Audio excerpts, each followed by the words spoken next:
Hello and welcome back to my channel. We are now on the fourth video of this mini-series about getting your first internship.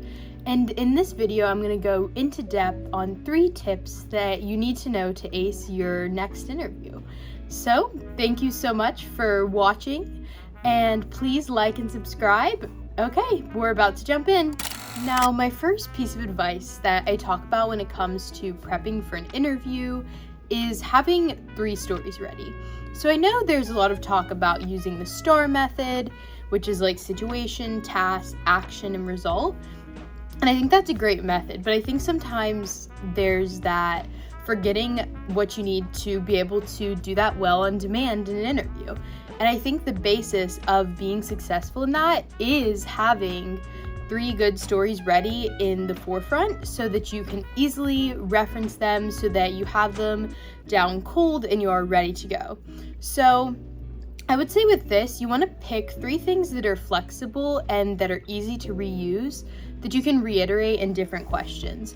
So ideally something that was like a larger project that you worked on, something that had a lot of nuance, so you can kind of be talking about the same thing but be explaining different parts of it. I would also say that you want to make sure you're covering 3 main points. You want something that's like a challenge, a failure, that's just going to show your problem solving and resilience. And with this kind of challenge and failure one, it doesn't really need to be like those what's your biggest weakness kind of question things. Instead, the goal of the challenge and failure story is something like, we were creating this application and we ran into problems with the user accessibility. We had high click-through rates where users were not going through to multiple different web pages and instead were bouncing after the first page. Something like that would be a great thing to talk about. You had the issue, you created a solution, that's kind of the idea with that. Another one, which all these could be in one story, you could have these amongst multiple stories, is a teamwork or conflict story. I normally err more on the side of teamwork, but I do think that sometimes talking a little bit about conflict, or more so in the terms of misalignment, is really good. And with this teamwork story, something like I was working on a team with a bunch of stakeholders in different departments. Since we hadn't worked together before, there took some time to get alignment to how this project would benefit us all. But once we had that alignment, which we fostered through weekly meetings, we were able to successfully launch the new product that now has benefited our operations team, finance, and our IT team as well. Something like that would be great for that. But if you're still in school, another great thing would be talk about a group project you did, maybe like a game development course you were in, or an engineering course you had, or any kind of project where you worked on a group and you had a clear deliverable is great for that. Also, you want a leadership or initiative story. You don't necessarily have to be like the president of the organization or the director that's running a project. For this, we're talking about individual initiatives. So something like when you're talking about a project you did, I took the initiative to blank. So whether that be you came up with your own idea, or you looked into a new area of research to try to introduce a new tool to solve a technical difficulty, or you mitigated a roadblock using something new that you found yourself. Anything like that is perfect for this. And it shows that you are a leader, but you also take initiative, and I think that is such a large part of leadership, and so is great to include in this. Remember, do use that STAR tactic, but I think sometimes people get mixed up on the ordering of it. I think it's fine to start at the task, then explain the situation, then your actions, then the result, or really whatever order works for you. Even if you explain the results first and work backwards, if you start at the actions you took, work back to the situation, task, and results, all of that is perfect. Just do it whatever feels natural when you're naturally describing something, and that'll really help you. Okay, so on to my next piece of advice, which is practice your behavioral questions and honestly your technical questions too out loud and record yourself. So this is honestly something that I think instantly separates people, and largely that's because it's a little bit uncomfortable. Nobody really likes listening to themselves speak. Nobody likes watching themselves do something that they don't think they're good at.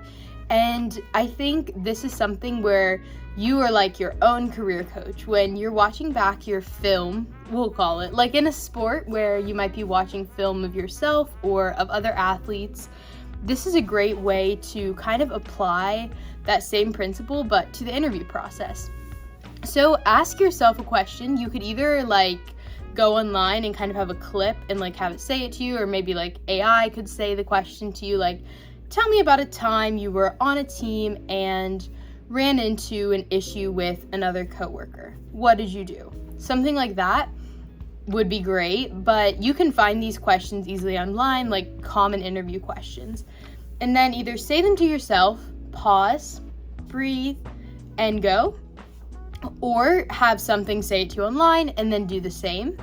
And in these, you want to focus on thinking the answers and then saying them in a fluid way. You want to kind of start with the end in mind if you can. So take a breath, say it, do your best, and then wrap it up. Also, you can just record yourself on your phone or your laptop. It doesn't have to be anything fancy. And watch it back like you are a critic, like you are watching somebody else and you're giving them advice. Look for things like rambling. Are you just going on and on and on about something that's not really the focus of the question? Are you using lots of filler words instead of specific technical language? Do you have eye contact? Are you looking straight at the screen? Are you kind of like nervous, looking off to the side? Also, did you actually answer the question? I would say this is the most important thing, and something that people often don't do.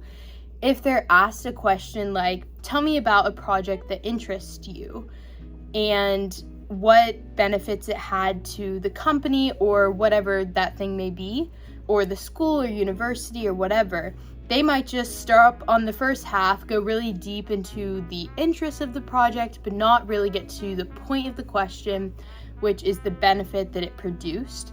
And I think it's so important to make sure that you are actually answering the question. So in your head, as you've been talking for 30 seconds, 45 seconds, when you're in an interview or when you're practicing, just know that you need to be thinking, did I answer the question? Be remembering the question and make sure you finish it. And once the question is fully answered, you can just stop talking. And I think it's important to focus on brevity as well and not just keep going. Also, if you cringe watching yourself, that's not like a bad thing. I think that's really good because that's how you improve. And then you can re-record, you can shorten it, you can sharpen it, you can make it better and better. And then when you get that question in the interview, you're already prepared. You are like an actor who has their script memorized. So I think that's a great thing to remember, is to practice these out loud, record yourself, and practice doing those stories that we talked about earlier.